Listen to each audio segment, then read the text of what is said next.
Ерөнхий боловсролын сургуулийн сурагчдыг гэмт хэрэг зөрчлөөс урьдчилан сэргийлэх эрх зүйн мэдлэг олох зорилгоор сургуулиудад өсвөрийн сэргийлэгч сайн дурын бүлгэмийг ажиллуулж эхэлсэн. Энэхүү тушаалын хэрэгжилтийг ханган ерөнхий боловсролын сургуулиудын өсвөрийн сэргийлэгч сайн дурын бүлгэмүүдийн үйл ажиллагааг дэмжих зорилгоор өсвөрийн сэргийлэгч 2019 тэмцээн зохион байгуулагдлаа.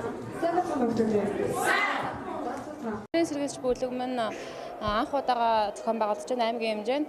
Энэ Монгол Улсын гэмт хэрэгээс өршин цэцгийг зохицуулах зөвлөл цагдаагийн ерөнхий газар хамтран улсын хэмжээнд үйл ажиллагаагаа явуулж байгаа өсвөрийн сэргийлэгч бүлгэмүүдийн үйл ажиллагааг идэвхжүүлэх зорилгоор улсын хэмжээнд 3 иш шат тэмцээний 3 иш шатаа зохион байгуулах болсон. Үүний дагуу өнөөдөр Орхон аймгийн хэмжээнд үйл ажиллагаа явуулж байгаа өсвөрийн сэргийлэгч бүлгэмүүдийн үйл ажиллагааг идэвхжүүлэх тэдний багш нийгмийн ажилтны эцэг эхийн оролцоо хамтын ажиллагааг сайжруулахын хүрээнд энэхүү өсвөрийн сэргийлэгч тэмцээнийг Орхон аймгийн хэмжээнд үйл ажиллагаа зохион байгуулж байна. Хэмжээний ач холбогдол гэвэл өсвөр сургуулийн орчинд гэмт хэрэг төрчлөөс хүүхд өөрийгөө яаж хамгаалах вэ? Өсвөрийн сэргийлэгч бүлгэмүүдийн гишүүдийн үүрэг оролцоо тэр сургуулийнхаа орчинд тохиол зэрэгцэж сууж байгаа сурагчдынхаа гэмт хэрэгээс урьдчилан сэргийлэх яаж урьдчилан сэргийлэх вэ? Тэднээсийн гэмт хэрэгээс урьдчилан сэргийлэхэд нь туслах дэмжлэг үзүүлэх нь ач холбогдолтой. Сургуулийн ойр орчинд эргүүлийн жижүүрийн ажиллаж сургуулийн ойр орчмын гэмт хэрэгүүдийг бууруулах чиглэлээр тэд нэр сайн ажиллаж байгаа.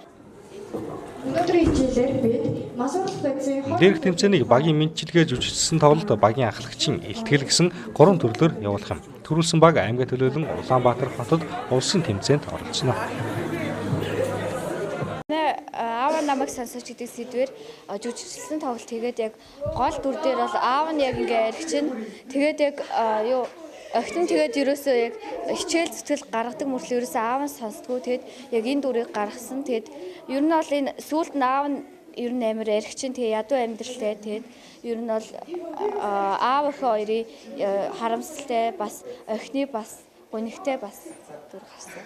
За манай өсвөрийн сэргийлэгч клуб маань ер нь бол хүүхдүүдийн сургуулийн орчин тойронд байгаа гэмт хэрэг болон өөр хүүхдүүдийн гэмт хэрэг эрсдэлтэй нөхцлөөс хамгаалах үүрэгтэйгээр ажилладаг.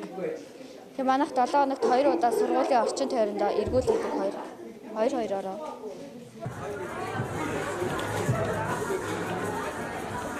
Орхон аймгийн гэмт хэрэгээс урьдчилан сэргийлэх ажлыг зохицуулах салбар зөвлөл, Баян өндөр сумын гэмт хэрэгээс урьдчилан сэргийлэх ажлыг зохицуулах салбар зөвлөл болон аймгийн цагдаагийн газар, гэр бүл хүүхд залуучдын хөгжлийн газар, боловсрол соёл урлагийн газар хамтран уг тэмцээнийг амжилттай зохион байгууллаа.